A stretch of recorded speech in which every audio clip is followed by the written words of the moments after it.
I was immediately stopped because when I turned on the pump, it wouldn't turn back off. So sometimes, something that I should mention is when there's a problem on site, the maintenance staff will just go over to the pump station and kill the water. So when I got here this morning to do my inspection, I went to start turning on controllers and nothing would work. So that told me they killed the pump station. That happens. So I went over there, fired it back up. Then I start going to look for a problem in the field. The first thing I'm looking for is a stuck open valve, because that's something you can see very easily driving around the property. I didn't get very far though, because I came up to the front of the arena and I noticed a big old problem right here. Whole bunch of water was coming out of this valve box and it was leaking all the way down this parking lot right here. So it's pretty obvious we have a mainline break.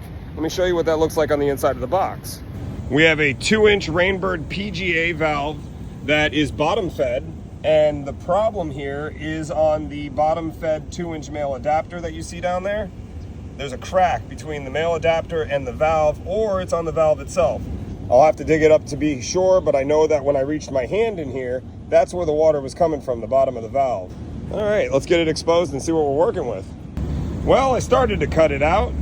I want to show you what we're looking at here. You saw it earlier that there is a crack in that male adapter, but it'll be easy to uninstall this valve because all I have to do is push it.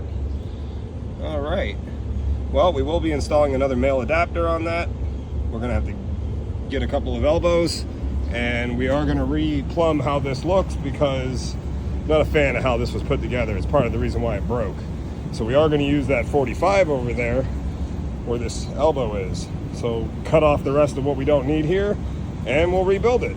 And that's exactly what we did. We rebuilt the whole thing. We started with a 3-inch 45 over here so that we can get the pipe a little bit straighter than it was before, and so that we only had to use 2 additional 90s after that 45 to complete this repair. They got a new valve, all new fittings, all new pipe, everything's glued together. All that's left to do is put the valve box on top of the valve, put the dirt back into the hole, and we're on to the next one.